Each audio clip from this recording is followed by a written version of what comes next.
নমস্কার বন্ধুরা, আজ শেয়ার করব সম্পূর্ণ নতুনভাবে নিরামিষ এঁচোড়ের একটি রেসিপি। এঁচোড় এমন একটা সবজি, একটু যত্ন করে যদি রান্না করা হয় তাহলে এর স্বাদ কিন্তু খাসির মাংসের স্বাদকেও হার মানাতে পারে। এই এঁচোড়টাকে কিন্তু বহু পুরনো দিন থেকেই মা ঠাকুমারা কিন্তু গাছপাঠাই বলতেন। তো আজ আমি কোনো রকম পেঁয়াজ রসুন ছাড়াই সম্পূর্ণ নিরামিষভাবে রান্নাটা করব। এর স্বাদ কিন্তু যে কোনো মাছ মাংসের স্বাদকেও টেক্কা দেবে। তো প্রথমেই এখানে দেখুন কচি একটা এঁচোড় নিয়েছি। এঁচোড়টা কেটে নেব, তার জন্য বটির গায়ে ভালোভাবে তেল মাখিয়ে নিয়েছি। যে পাত্রে এঁচোড়টা কেটে রাখবো তার মধ্যেও কয়েক ফোঁটা তেল দিয়ে দিলাম। এবার এঁচোড়টাকে মাঝ বরাবর কেটে জল দিয়ে ভালো করে ধুয়ে নিলাম যাতে আঠাটা চলে যায়। তারপর এঁচোড়ের গায়ের খোসাটা ছাড়িয়ে নেব। তো এঁচোড়ের খোসাটা ছাড়িয়ে নিলাম, আর দেখুন যে বুকের অংশটা সেটা কিন্তু ফেলে দেব না। এটা দিয়েও কিন্তু ভীষণ সুন্দর রেসিপি তৈরি করা যায়। চাইলে আপনারা দেখে নিতে পারেন, আমার চ্যানেলে কিন্তু এই এঁচোড়ের বুকের অংশের রেসিপি দেওয়া আছে।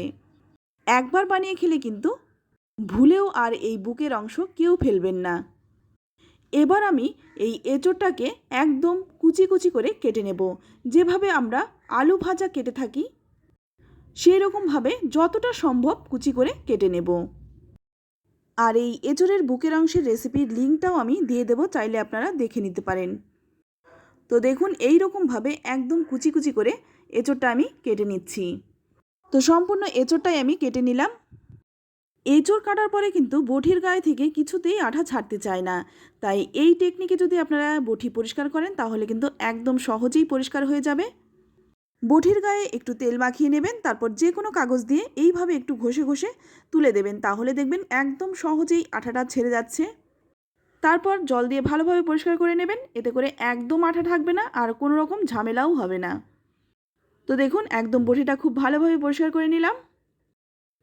এবার এই এঁচোড়টাকে একটু সেদ্ধ করে নেব। তার জন্য অপরদিকে একটা পাত্রের মধ্যে আমি কিছুটা জল গরম বসিয়ে দিয়েছিলাম। জলটা ফুটে উঠলেই এর মধ্যে দিয়ে দিলাম 1 চামচ লবণ আর দিয়ে দিলাম 1 চামচ সর্ষের তেল। এখানে আমি সর্ষের তেল দিয়েছি, আপনারা যে কোনো তেল দিতে পারেন। ভালো করে নেড়েচেড়ে মিশিয়ে নিয়ে তারপর কেটে রাখা এঁচোড়টা দিয়ে দিলাম। এঁচোড়টা দিয়েও কিন্তু খুব ভালোভাবে নেড়েচেড়ে মিশিয়ে নেব। তারপর ঢাকা দিয়ে 10 মিনিট সেদ্ধ করে নেব। অপরদিকে দেখুন একটা পাত্রের মধ্যে আমি নিয়ে নিলাম 1 চামচ গোবিন্দভোগ চাল। আমি গোবিন্দভোগ চালটা নিয়েছি, তবে আপনারা আতপ চালটাও নিতে পারেন। এবার ভালো করে ধুয়ে তারপর ভিজিয়ে রাখছি। এটা ভিজতে থাক। অপরদিকে দেখুন এঁচোড়টা কিন্তু খুব ভালোভাবে সেদ্ধ হয়ে গেছে। একটু নেড়েচেড়ে মিশিয়ে নিয়ে তারপর এটা নামিয়ে নেব। তো দেখুন একটা ছাঁকনির মধ্যে নামিয়ে নিলাম, আর এই এঁচোড়ের জলটা কিন্তু ফেলে দেব না, এটা ঠান্ডা করে নেব।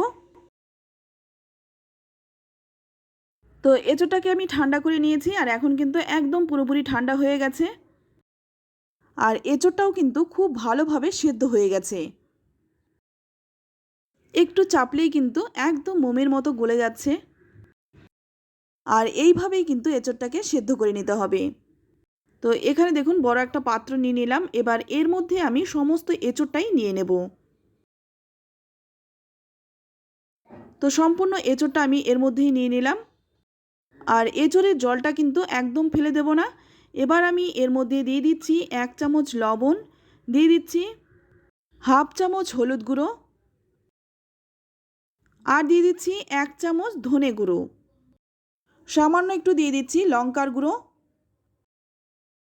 তারপর দিয়ে দিচ্ছি 1 চামচ চিনি। এবার আমি দিয়ে দিলাম 1 চামচ ঘি। এই ঘিয়ের পরিবর্তে আপনারা তেলও দিতে পারেন, তবে আমার মনে হয় ঘিটা দেওয়াই বেটার।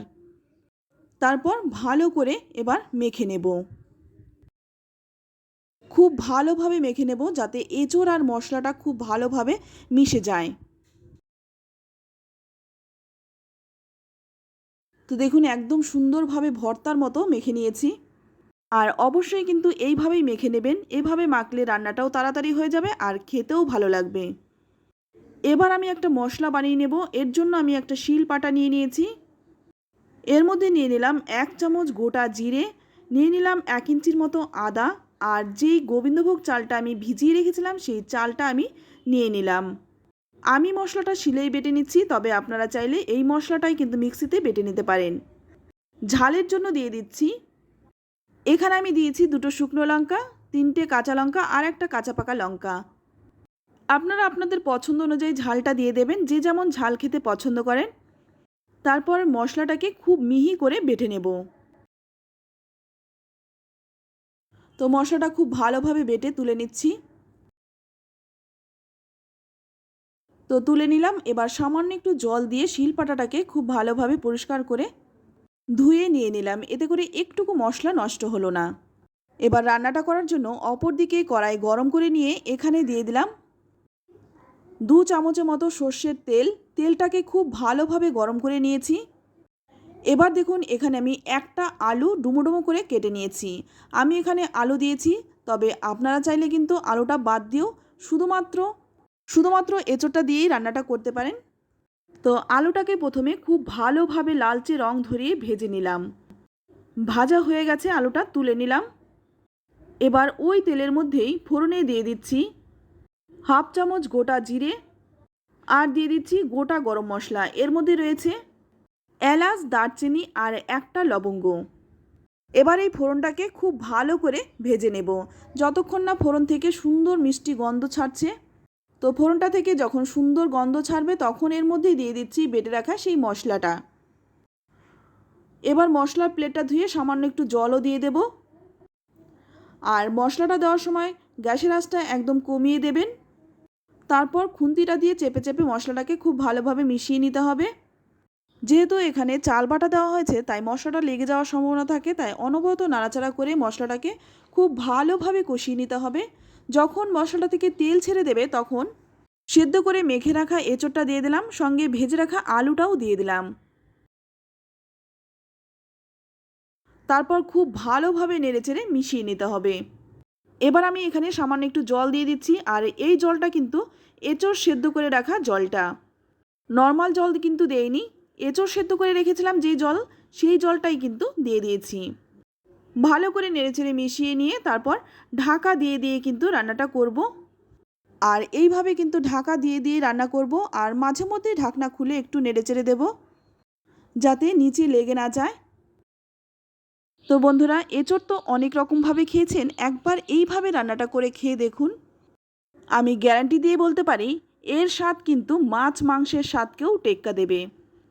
যারা নিরামিষ খেতে পছন্দ করেন তাদের ভীষণ ভালো লাগবে, আর যারা নিরামিষ খেতে অপছন্দ করেন তারাও কিন্তু চেয়ে খাবে। আমার এখানে সামান্য একটু মিষ্টি কম মনে হচ্ছে, তাই আমি সামান্য একটু মিষ্টি আর একটু লবণ দিয়ে দিলাম। এবার ভালো করে নেড়েচেড়ে মিশিয়ে নেব। আর এই রান্নাটা কিন্তু নিরামিষ এঁচোড়ের একটি ঘন্ট।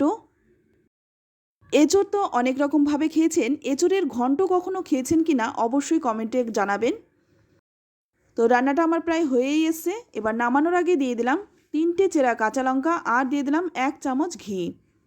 অবশ্যই নামানোর আগে এই 1 চামচ ঘিটা দিয়ে দেবেন, এতে করে কিন্তু গন্ধটাও ভালো লাগবে আর স্বাদটাও বেড়ে যাবে। নেড়েচেড়ে মিশিয়ে নিয়ে ঢাকা দিয়ে রাখবো যতক্ষণ না পরিবেশন করছি।